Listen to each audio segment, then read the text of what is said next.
Welcome Average Joe Nation from around the globe. Props to you for staying up to date and keeping in the know. Fantasy football, man, very soon you'll reign. The knowledge that these three guys have, man, it is insane. Fantasy football talk, hateful eight, they wear the crown.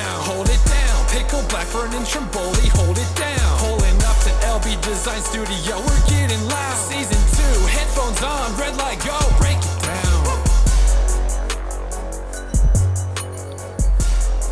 Welcome back to the Hateful Eight Fantasy Football Podcast with your host. I'm Pickle, and with me as all. Oh wait, Blackburn is not in today. No. So unfortunately, he may have caught that winter bug they call the flu. That's not good, though. It is not good. It's awful right now. So hopefully he gets better and is able to enjoy some Thanksgiving food. Yeah. Although he may not want to touch any food after his sickness. So. Oh no! If you can't have Thanksgiving food, that's not good. But with me for sure is Papa Trimboli. In the flesh. So yeah, this week 11 officially over. So in this episode moving forward, we're going to discuss the Week 12 Thursday night game as well as Papa Trimboli's Thanksgiving special. Oh, the turkey meatballs. Turkey There's meatballs. Something else.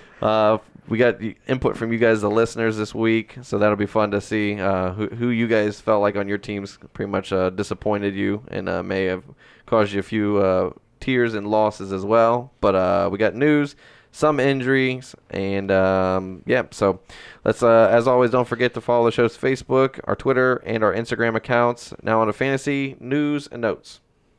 Fantasy news and notes. All right, fantasy news and notes presented by Body Armor Super Drink, superior hydration for today's athlete.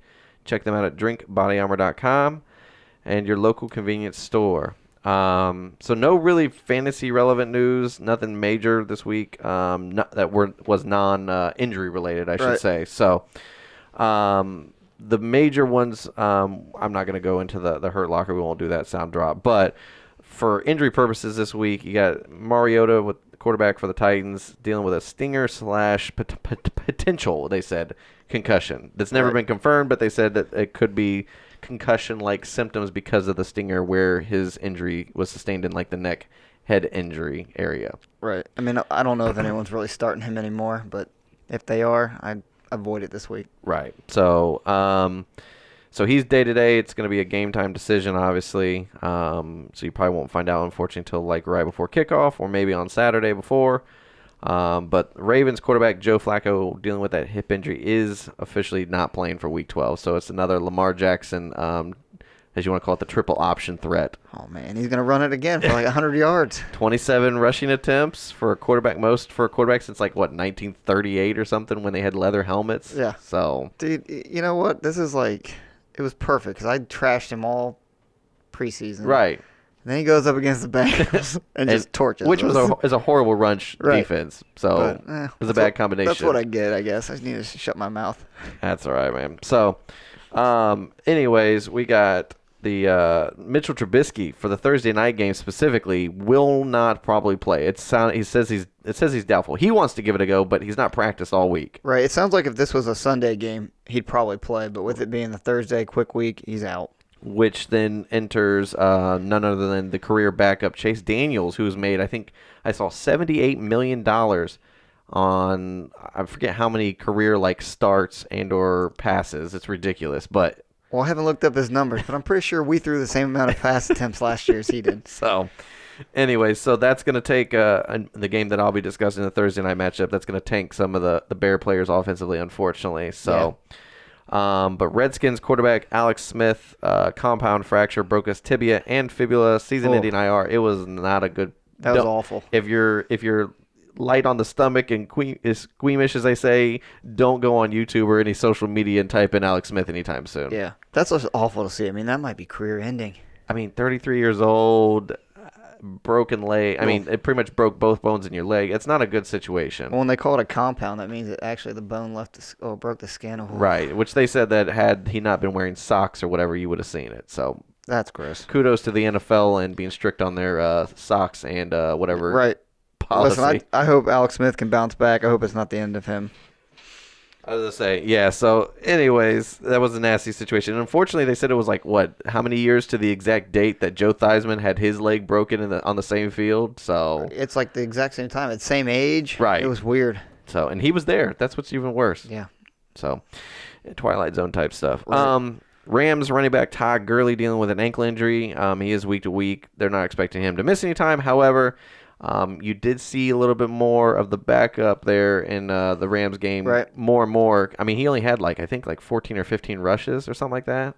Yeah, but at least they came out and said he was hurt, because if he wasn't hurt, I was thinking in my head, well, maybe they're trying to rest him. This is the way to rest him, This is the way to ease him out. Yeah. So, But you don't usually ease your starters out in a big game. No. But And listen, he gets the bye week this week, so he should be back, ready to go. The old Todd Gurley week after. right. So hopefully it's nothing major. And unfortunately though, when you deal with ankle injuries, it does linger. It's a pain tolerance what it comes down to. So, then Lions running back Kerryon Johnson dealing with a knee sprain is officially out for this Thursday night game as well as his his wide receiver friend Marvin Jones Jr. officially out as well with a knee injury. So is this the first game? This Yes. is the first game. Thank God, because I mean, think about it. Trubisky's out, Carryon's out, Jones is out, Tate's been traded away. I mean, what are we gonna watch? We are going to watch Chase Daniels light up the scoreboard against that horrible Detroit defense, and Detroit offense just implode against a defense of the Bears. There might be more completions to the defense on both sides of the ball. I might believe you on that one. So obviously make the proper adjustments. Kerryon Johnson and Marvin Jones Jr. are officially out for the game. Now Bengals. This is not Bengals, but it is Oakland's wide receiver. Brandon LaFell ruptured his Achilles. IR. Another one bites the The dust. Raiders. Hey, they somehow won though. Right. I just want to show you all of these random injuries, and somebody who has not been spoken of at all this whole season that is actually injury prone has stayed healthy. None other than Jordan Reed. He has managed to miss the injury bug, knock on wood, on that injury riddled Washington Redskins offense. He's the healthy one out of the group. Well, I was going to ask Blackburn this, but unfortunately he's not here. So is the Colt McCoy effect going to help Reed's rest of the season? I think it helps him because I think he's going to be looking for his. I mean, he came in and he threw a touchdown to him. Hey, he's like a little kid. It was his blankie. Right. That's what he was that game. So what do they call him? Your Baba, your Blankie. Yeah, so that's what exactly. he's looking for is Jordan Reed. So it might be an opportunity to pick him up off of waivers for rest of season because I just think that the Redskins are going to be they're going to have to, obviously, I know the cliche, they're going to have to score, but their defense is going to keep them in somewhat of games. But if their defense ever gets behind and gives up a couple touchdowns, that offense is not built to. It was not, with Alex Smith for sure, built to play comeback. Now I don't know about Colt McCoy if he's going to take some shots down the field or not. He's got a little bit more of an arm, I think, stronger than Alex Smith, but he's not as accurate, obviously. True. So and then it's hard to find a tight end this year. So if you can find one that's going to get double-digit targets, grab them. right. Wide receiver for the Dolphins, Jakeem Grant, lower leg injury, season-ending IR. Just another one. Now this one's interesting. Packers tight end Jimmy Graham, broken thumb. Now initially there was talks of him being done for the season, depending on how bad of an injury it was. However, he is gonna, as they said, give it a go for this Sunday game. What's he going to do out there? Be a statue? I'm just telling you, if the dude was sucking with good thumbs out there and couldn't catch a pass and wasn't getting targeted a ton, what's going to change with one good hand? No. I have no idea. This is going to be a train wreck. No. So I'd go ahead and maybe drop him and go maybe pick up Jordan Reed. There's your swap right there. Yeah. I told a buddy of mine asked me about that. He goes, I got Jimmy Graham. What do I do? I said, do you have this? I said, pull up his picture. I said, you see that button in the top right? It says DROP, drop. And he said, yeah. And I said, hit that button and pick up whoever's the best available tight end on your waivers because I wouldn't even come near Jimmy Graham now rest of the season. And don't look past the tight ends for the Rams. Everett and Higbee Yeah, start all of a sudden viable. So, speaking of a now viable tight end, Buccaneers tight end O.J. Howard, ankle injury, season-ending IR. Cameron Brate has finally arrived. It took, 11 weeks, but he's arrived. He's here. Jameis Winston's the quarterback for Week 12. And he loves to throw to the tight end. His BFF is the tight end position specifically. Now he only has one guy to throw to, Cameron Brate. If Cameron Brate has been struggling all year on and off with the switching the back and forth of the quarterbacks for one, and the fact that O.J. Howard has actually been very good this year.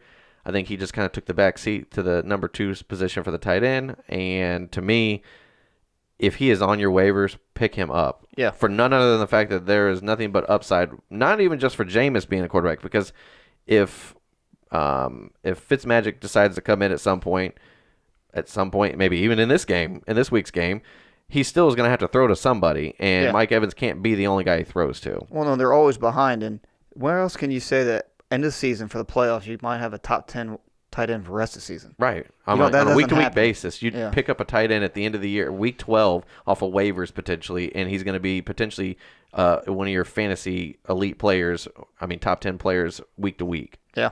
So, but yeah, that should be interesting going forward because obviously you got the situation there, the quarterback swapping, the flipping the coin, and I just think I will tell you right now, the quarterback situation is not one I would touch anymore at this point. It just seems like they're Dirk Cutter's pulling them at any point in the game, and you don't want to deal with Jameis gets you 10 points and then he gets pulled at half because he's thrown 2 or 3 picks. That's what's going to happen. You might get a quarter out of one, and then next thing you know, he's got 4 picks. He's on the bench. Right. So I would say maybe the viable options is Brate, Evans, and depending on which quarterback, it could be Deshaun Jackson or Godwin. But outside, to me, the top 2 options in this offense, regardless of the quarterback, is Evans and now Brate. Yeah. Well, everyone else is dependent, upon the quarterback, which one that's in. Deshaun Jackson, Godwin's. They want Fitzmagic. Well, so does Peyton Barber. Right. And when now Winston's in, Godwin, I think, comes back. Jackson falls back a little bit, and Peyton Barber becomes non-existent. Right. So anyway, we'll see about that. But all right, let's go ahead and move into the Thanksgiving special, the turkey meatballs for Trimboli's Meatball of the Week. Welcome into Papa Trimboli's Italian Restaurante with another edition of Cooking with Papa. For this week, we got a very special edition. It's the Thanksgiving edition, where we talk about the turkey meatball. What makes a Thanksgiving dinner perfect but the turkey meatball? So in order to make these meatballs, you got to listen closely to the recipe. To start off, you have to have just a very little pinch of Cutterson Wentz. Dabble in a little James Conner with a little Dalvin Cook, and then the new ingredients this year, Calvin Ridley and MVS. But not too much, just a little, because you too much, it's really bad. Followed in with a little Trey Burton, sprinkle in a little Tariq Cohen, a little Graham Gano and the Titans defense. And that was what makes a perfect turkey meatball. So I want you to take the turkey meatball, stiff it in the gravy, and then ram it right in your face for a perfect Thanksgiving dish. And that is Cooking with Papa Tromboli. Oh man, I don't know about you, but the turkey meatballs for this week not looking too good. No, they're not going to be served at my house. No, so all right, let's get into the final segment today, the Thursday Night Primer presented by Fantasy Fateball. This is the Thursday Night Primer. All right, the Thursday Night Primer presented by Fantasy Fateball, the one and only Magic 8-Ball for your fantasy football needs. 20 custom answers to help you make those critical start-sit decisions in the Sunday morning agony. Head over to fantasyfateball.com. Use the promo code HATEFUL8 for $5 off your purchase. All right, 3 games this week. The first one out the gate, Chicago at Detroit. That's the game that I had. For me, let me make sure I've got the right notes up for this because I did change them a little bit. The good in this one, I initially actually had Trey Burton. Mm-hmm. However, post Trubisky being out, I actually swapped my good and my ugly. Now, for me, the good in this week, Tariq Cohen. I think that the offense is going to have to play, is not going to be moving the ball so easily. And I think that Detroit's offense might actually put some points on the board at times. Might pick their poison, but ultimately I think this is Tariq Cohen's game. It's an indoor game, so it's not bad cold weather, so he's able to use the full-fledged speed that he's got. Yep.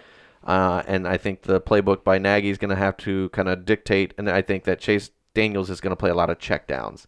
And they're going to try to keep the defense honest and not be able to just pin their ears back and come at Chase Daniels and make him have to throw and make decisions. Right. So to me, I think Tariq Cohen and even Jordan Howard, I think in this one could be a good viable option. Well, I was going to piggyback and put him on as your ugly too. Like, say you could sneak him in there because he's going to get volume. Right. I actually think the good in this one is either one of the Bears running backs, in my opinion. Yeah. Now, I just think because, now granted, Tariq Cohen had a bad performance week 11, but I think that dictated because of the matchup and because of the weather and just overall, I just think it was just a different type of gameplay. But like I said, indoor game plan's probably going to be a little bit more risky because they got to get Chase Daniels in a rhythm. They're going to have to kind of keep moving the ball. They can't let the defense pin their ears back, and they can't let the offense for the Detroit Lions continue to push the ball down the field and put them in bad positions. So, and you don't want to wear out that really good defense early on in the game. So, Detroit is 20th against running backs. They're giving up 20.5 fantasy points. So even if you split it right down the middle, I mean, 10, 11-point performance is a good enough flex play in my opinion. Yeah, I agree. Now, unfortunately, it's a Thursday night game, so you're probably going to have to put them in your RB2 spot.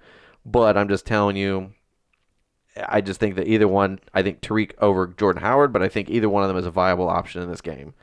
Now, the bad in this one is the Detroit running backs on the flip side because there's no Kerryon Johnson. There really isn't a rhyme or reason between Riddick or Zinner even. There's been talks of him getting involved.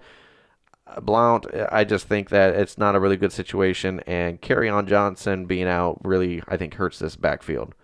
The options and what they can do with it. And Chicago's third against the running backs. Yeah, you're back to the old Detroit here with where they didn't use the running Stafford back. Step, 3-step drop, throw, 5-step drop, throw. The problem is he's running out of people to throw to. This is also true. So, but like I said, Chicago being third against running backs, they're only giving up 14 fantasy points total in a half-point PPR setting to the running back position as a total. So, does that mean that Blount's going to get a touchdown and 20 yards and he's 9 of the whatever points of the 14, or does that mean Riddick somehow catches a 30-yard touchdown pass out of the backfield? And you never want. Listen, I try to avoid the running backs by committee. I know it's hard on a lot of teams, but also you want to avoid it when you're only looking at 14 or 14.2 points on average. That's not good. No. So, and then in turn, I turned around and made the ugly what I thought was going to originally be the good, which is Trey Burton. I think that in talking, like I said, with the checkdowns for Chase Daniels, I think that he's going to look for Trey Burton potentially in the red zone a little bit more.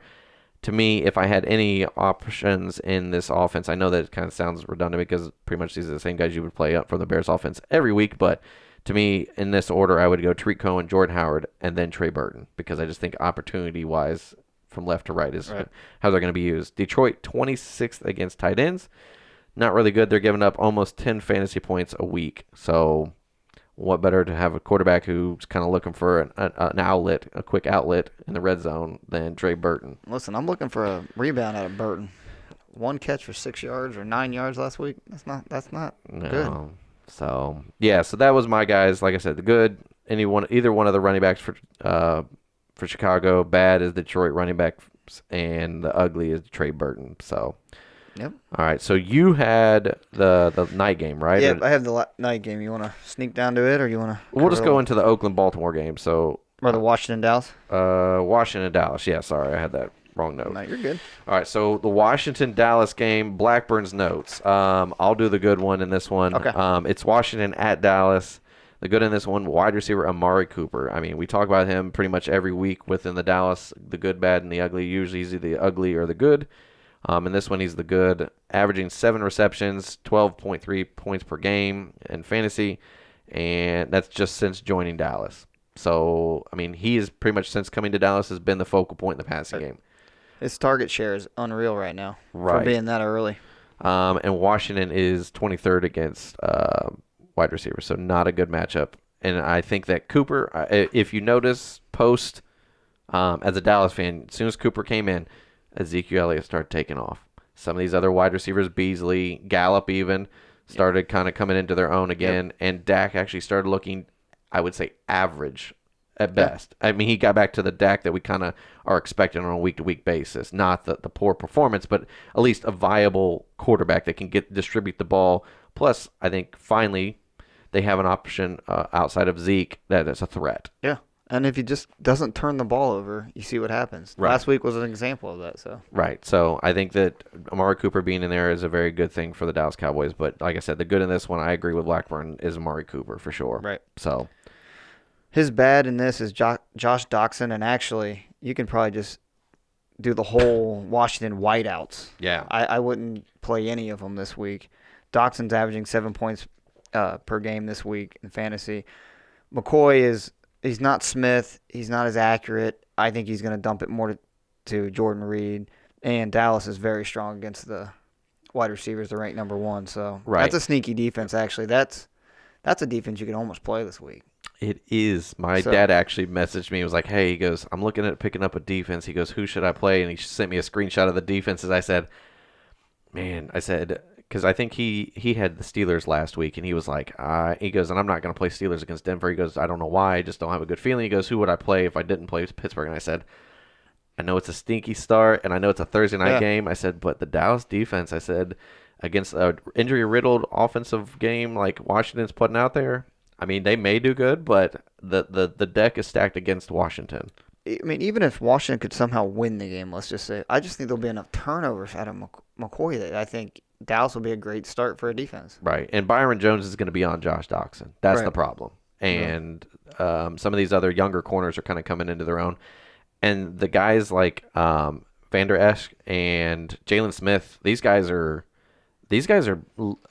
elite defensive guys out there, and the pass rush is finally there. I mean, talk about Dallas getting it right, by the way, at the draft. Holy heck.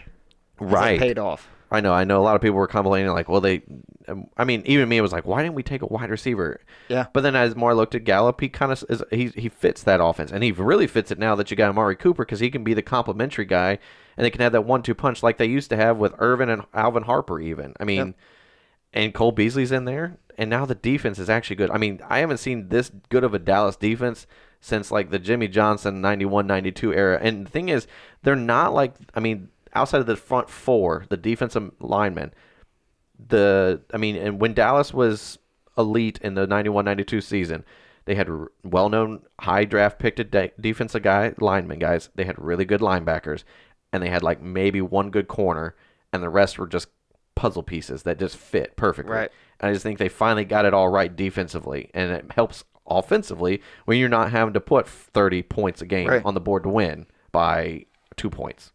So, anyways, but yeah, so, and the ugly in this one, and then we talked about it in the injuries, talking about that and whatnot, but tight end Jordan Reed, averaging 10 points per game, and he's seen a lot more targets when McCoy came in pretty quickly, and he got his first touchdown since week 1. That's pretty good. So, and then this is where Dallas is kind of iffy. This is the weakness of their defense, because they're usually pretty good against the run. They're really good against wide receivers. The linebackers, I think, tend to get greedy sometimes because they're wanting to play the pass, but they're also wanting to get in there and potentially stop the run. So they're aggressive. So sometimes that aggressiveness bites you. Right. So to me, Jordan Reed, if you're going to play him 1 week for sure to kind of maybe get the most points out of him for sure, it's got to be this game, in my opinion. I agree. So I like these. Honestly, I like all the guys that he's mentioned for the good, the bad, and the ugly in this one. I think they were very well thought of, and I mean, I think each one of the guys fit their names pretty specifically. Yeah. So I think it's going to be a tough game for him to watch. It will be. So probably. Yeah. Dallas is looking pretty good right now. Dallas, just so everyone knows, a couple weeks ago when I as a Dallas fan said that this is they're tanking. I don't know what changed, and if it was just the Amari Cooper move. Congrats to Jerry Jones for making a move to get a big-name guy middle of the season, because that usually does not happen in Jerry's world. Yeah. So if that's what changes it to get them a potential wild card even spot, congrats. Well, can you ship some of that Kool-Aid out to Cincinnati? Because ever since the Amari Cooper trade, my team hasn't won a game. So maybe there's something out there for that. I don't know. All right, so you got the Sunday or the Thursday night game, the AFC was the NFC South game. Right. So there's going to be some points here. Vegas has got it at 60.5. 60? 60.5 over under. That's a lot of points. That is a lot of points. So, well, my good in this is Mark Ingram. Yes. We saw it last week when he faces a defense that's not very good. There's viable options in both him and Kamara. It's going to continue this week against the Falcons, who rank number 31 against the running back. Didn't Zeke just come off of a really good game against them? Yep. Okay, just checking. What, he had 3 touchdowns Yeah, or 2 I was touchdowns? going to say, Ingram could double dip it again just like he did last week. And I don't know if they're I'm wondering, I hate to say this, but I'm wondering if they're trying to pull back. I mean, the rushes are still the snaps are still there pretty even between Kamara and Ingram, but I'm wondering if they're trying to roll Kamara's use, like not like the fact of how do I put this? They're still putting him out on the field. However, they're not giving him the ball as much as they were early and often when Ingram first came back. I feel like they've started to slowly pull the ball out of his hands and put the ball more in Ingram's hands, and I'm wondering if that's because Ingram was fresh and they're trying to save Kamara for the playoffs as well, like the real playoffs, not your fantasy playoffs. Well, Ingram could have been getting his legs underneath him for the first couple weeks, and now he's there set to go. And Kamara's kind of fading back to the role he had last year, right? Which not as many opportunities with the ball, but when he gets it, it's electric. Right, and actually, we're going to jump ahead real quick. My ugly is Traquan Smith. So Traquan Smith doesn't play this week because he's dealing with an ankle injury right now. Kamara's role is going to be straight pass catching. Right. They're going to need someone else out there. Right. They can't just put Michael Thomas. I mean, they could. But exactly. Well, they're going to need help the way they can get him open. So. Well, and you saw last week's game, they even put Kamara in a lot of wide receiver spots and lining up out there. And I just think that that's going to help them going forward. I mean, the fact that Sean Payton is just kind of opening the playbook to, like, whatever works, let's do it. If it takes Taysom Hill catching a reverse and then throwing 30 yards down the field to somebody, great. If it takes Drew Brees running to the end zone for a touchdown catch, we'll do it. Whatever we got to do to put 60 points on somebody. Right. I mean, they're playing to, like, embarrass people. They're not just playing to win at this point. They got a statement to make. Well, I think they just know Brees is coming to his end, and they want to try to get one more Super Bowl. True. This could be the year. I mean, they're playing really well right now. I think that for the LA Rams players as well as the fan base, you have to hope that between now and end of season that you guys went out and the Saints trip up somewhere, because I'll tell you right now, nobody wants to go down to New Orleans and play the Saints at home. Yeah. Nobody. I'm just telling you right now, they are like a Madden cheat code every game in that stadium. It's tough though. I mean, the Rams are probably going to meet up with the Saints, and then Kansas City's just sitting there on the other side, just waiting. I mean, it's going to be as Jim Ross used to say, it's going to be a slobber knocker between the NFC guys. If those are the two teams that make it, I mean, that's like the Super Bowl almost. And then the following week, you actually get a potential the real Super Bowl with potentially Kansas City and the winner of that. So we'll see. But who'd you say was your bad? So my bad, I skipped him. It's Austin Hooper. Saints are number one against the tight end. I just think he's going to get lost in this game. I think they're going to be behind a lot early and often. Yeah. So I think Coleman's probably the best play outside of Julio Jones in this game. So Sanu, I think, is going to be a pretty decent. I think the wide receivers in general are going to be used more. But I was going to say, my thing with Hooper, looking at it, I think he's like number 5 or number 6 tight end being targeted wise for the season. And even I think he was like top 3 or 4 last week specifically. So he's staying consistent with the targeting. But the problem is where they're targeting him, it's not for touchdowns right now, which is what you want. Julio's finally scoring touchdowns, so they don't technically need Hooper to be scoring the touchdowns. Right, and in the tight end position, a lot of them are TD dependent, and the Saints have only let up 1 touchdown to the tight end this whole year. I'm trying to think who that game was even. I knew you were going to ask that question. I'm trying to think who they would have had. Was it Everett or was it one of like the Rams tight ends? I'm trying to think who it was. Wasn't the Bears or wasn't the Bengals? It wasn't. No. I can't remember who it was. Anyways, we'll have to look it up for another show. Yeah, but anyway, but I agree with you. I think the good, the bad, and the ugly, and I will tell you that for sure. I think Ingram's good, and I think that if Traquan Smith for sure does not play, I think Alvin Kamara does for sure slide into that. I mean, he becomes the wide receiver 2 on this team, essentially, like lining up wise, because the guys that they've got, some of these other guys, I mean, they're okay, but they're not. I mean, Carr and some of these other guys that are just like gadget players, they're great for Breeze throwing the ball to spread it around to somebody outside of Thomas. But if I have my options, as if I'm Drew Brees, I can either hand the ball to Ingram, I can throw the ball to Michael Thomas, I can even throw the ball to Alvin Kamara. I'm going to take those options every day and any day I can. So I agree. All right. So I think that this is a pretty big statement when they say that this is the over-unders how much. So It's a good way to finish a Thanksgiving Thursday. yeah, for sure. I would agree with you. And each one of these games are crucial to the specific teams. The Detroit Lions, they need this win. Oh yeah. They had a big win against Carolina. Right. And Dallas and Washington both need this because its first place is up for grabs in this game for the NFC East. And Atlanta needs this win because otherwise they're out of the playoff talks. They can't lose this game and come back. It's just mathematically not possible. So And the Saints won it because they want to try to keep that home field advantage. correct. So a lot of stuff on the line for these games. You look at them, they're not the Rams versus the Chiefs that we saw almost 100+ points scored type thing. Listen, I don't know if you'll ever see that again. That was unreal. But I'm just telling you, these games, they may not put up 50 points apiece, but I'm telling you right now, they're going to be playing, both sides are playing for something. Chicago's wanting to continue to try to trail to get a better seed, and Detroit's trying to fight for a wild card. Washington's trying to fight for a wild card, for an NFC division, as well as the Dallas. Atlanta's trying to fight for a wild card because you're not touching the Saints in that division, unfortunately. So they're just trying to play second fiddle and get a wild card. They're just trying to keep their the head above water. Yeah.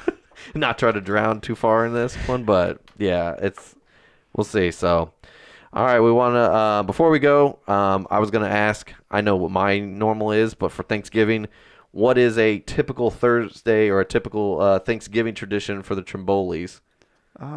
Really no specific tradition besides us all getting together, but I just try to, I'm not going to lie, I overeat the way I get that nap in and then catch those games. Right, so. And then eat again, by the way. Right. Now, for me, obviously going to family, whether it's my parents or my in-laws, but for me, a tradition now, since my daughter has been born, every Thanksgiving morning, her and I get up, she's 4 now, and we get up and watch the Macy's Day Parade. That's our big thing.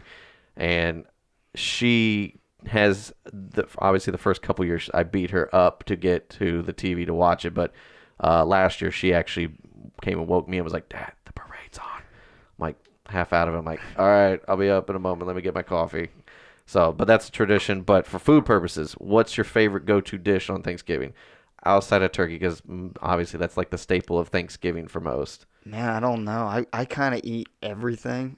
So it's hard for me to just pick. Okay, let me ask you this. What is on your plate? If you could have the one dish, if you're only allowed to have one plate on Thanksgiving, what does your plate look like? Obviously turkey, I'm a guess, right? Yes. Okay, so what are the other little side items that are on your plate? There's going to probably be some creamy corn. All right. A little green bean casserole. Yeah. And then I will say, my wife makes pretty good homemade stuffing. All right. That's probably something I can't go without. All right. Now, I was going to say, for me, it's definitely obviously the turkey. The homemade stuffing, depending on whether it's my mom's or my mother-in-law's, both. I feel like stuffing, you can do it wrong, and neither one of these ladies do it wrong. So I appreciate both of their cooking abilities. But I would say the green beans with the little pieces of ham chopped up. Yeah. And I like the rolls. I just feel like the rolls are a big staple. I forgot those. So you're right. I know I just feel like rolls. You can't have Thanksgiving without rolls. No, I'm sorry if you can't eat bread. I apologize, but you're missing out because I just feel like that's like the anchor of that plate. Then you got to bash on that pumpkin pie with that whipped cream. Right. That's the way to finish it out. I know people eat was it pecan pie and apple pies and stuff like that, but for me it's definitely pumpkin pie. I feel like that's like the staple of the desserts for Thanksgiving. Outside, like turkey's the staple for the main dish, and you got pumpkin pie as the main dessert. So the nice thing is this year it's my daughter's birthday's falling around Thanksgiving, so we're gonna have some birthday cake. There you go. That's even better. I'm really going to be in a food coma. You might even miss half of these games. So. You might have to wake me up for next week's show. Right. So, might go into winter hibernation. So, all right. We want to say thanks again for you guys tuning in to today's show, whether it's the podcast or on the YouTube channel. Please check out the site, thehateful8ff.com, where you can find our weekly in-season articles, as well as you can see our apparel, which we have on the site. Don't forget to check out the online store on the tab, and then follow our personal accounts at jpickleTH8FF, at jblackburnTH8FF, and at ftrimTH8FF. Don't forget to join the Average Joe Nation. Supports the show, but also gets you guys your weekly in-season help for league-specific stuff. Anything else? No, thanks for listening and have a happy holidays, guys. Yeah, thanks again. Have a happy Thanksgiving. Be safe on your travels if you're traveling to family, and if you're traveling on your way back as well. And you know what? Be nice. If you got family members, if you got friends or neighbors or whatever that don't have a place to go, invite them over. I mean, you may not speak to them maybe like 3 times a year to your Carl next door, but if Carl's not got family in town, invite him over. Give him at least bring him a plate. So. Yeah. All right, we'll see you guys for the rest of the Week 12 episodes, and that's all we got. One more time. There ain't no one like these three. You know you just heard Pickle, Blackburn, and Trimboli. Give the goods talking about nothing but fantasy football. Yeah, it's your year to dominate and to wear that ring. Prepare for the draft and dial in on your craft. Quarterback, the first round is a good choice, you ask? This guy's got first round pick, a favorite? Not so fast. He failed to tune into Hateful Eight. He's a chump finishing